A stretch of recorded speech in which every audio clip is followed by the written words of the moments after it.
BJP नेता सुषमा स्वराज, कांग्रेस के मणिशंकर अय्यर और सीपीएम नेता वृंदा करात आज प्रदर्शनकारियों के साथ नॉर्वे एम्बेसी पहुंचे और वहां की सरकार के पास मौजूद भारतीय दंपति के दोनों बच्चों को उनके माता पिता के हवाले करने की मांग की।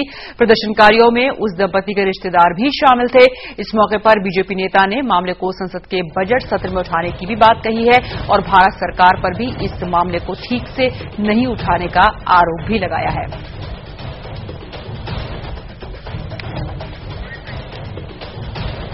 We all grandparents are sitting here in a program, sit-in program against Norway government and Bjarne Bjarne, and our demand is return back to our children home. It is our only demand. It is by 8th March. Within 8th March, they should have to return the baby to India. अगर TV के माध्यम से पूरे देश को कह रहे हैं तो बहुत जल्दी बच्चे आ जाएंगे, लेकिन उसके बाद भी महीना डेढ़ महीना गुजर गया और अभी तक कोई बात ऐसी सामने नहीं आई कि भी बच्चे छोड़े जा रहे। जब भी बात करो, मैंने स्वयं नॉर्वे के एम्बेसडर से बात की, मैंने जो इंडियन एम्बेसडर टू नॉर्वे हैं ओस्लो में मिस्टर त्यागी, उनसे बात की।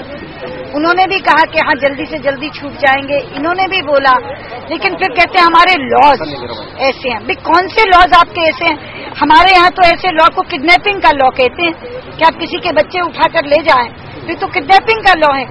तो नॉर्वे की सरकार तो बहरी है ही, लेकिन भारत सरकार संवेदनहीन क्यों हो रही है? सवाल बच्चों की है। हम ये कह रहे हैं कि जब बच्चों की वीजा 8 तारीख को समाप्त होगी, उसकी अवधि आप क्यों बगैर माँ बाप की इजाजत के आप क्यों उनका वीजा एक्सटेंड करना चाहते हैं? आप वापस भेजिए उनको देश, आप एम्बेसी को हैंड ओवर कीजिए, उनके परिवार वाले हैं। नॉर्वे में भारतीय बच्चों को लेकर वहां के प्रधानमंत्री से बातचीत के लिए भारत ने अपना प्रतिनिधि भेजा है और इस मुलाकात के दौरान बच्चों को उनके परिवार को सौंपने पर फैसला लिया जा सकता है। अपने बच्चों को पाने का इंतजार कर रहे भारतीय दंपति के लिए आज का दिन बेहद अहम है। आपको बता दें कि भारतीय दंपति पर बच्चों की ठीक से परवरिश न करने का आरोप लगाते हुए नॉर्वे की चाइल्ड वेलफेयर सर्विस ने दोनों बच्चों को उनके माता पिता से अलग कर दिया था।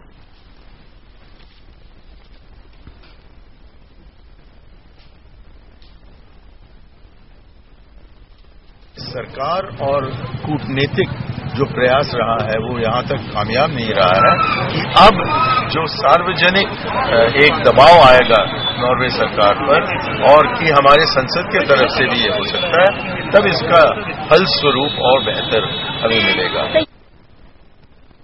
लेकिन जब हमारे संवाददाता ने मणिशंकर अय्यर से ये पूछा कि क्या इस मामले में भारत सरकार की ओर से उठाए गए कदम पर्याप्त हैं, तो वो नाराज हो गए। सरकार पर्याप्त रूप से गंभीर रही है? क्या भारत सरकार पर्याप्त रूप से गंभीर रही है इस मुद्दे को अंतर्राष्ट्रीय मंच पर उठा पाने में? अच्छा, आप सुषमा स्वराज की तरफ से सवाल कर रहे हैं अपने सवाल से? आप इसका मेरा ये मैं कहूंगा, मैं कह रहा हूं कि गंभीर नहीं रही है, मैं आपसे पूछ रहा हूं गंभीर रही है या नहीं? मेरे ख्याल में जहां तक की सरकार अंतर सरकार की बात हो या कूटनीति की बात हो, हम इसमें लगे हुए हैं।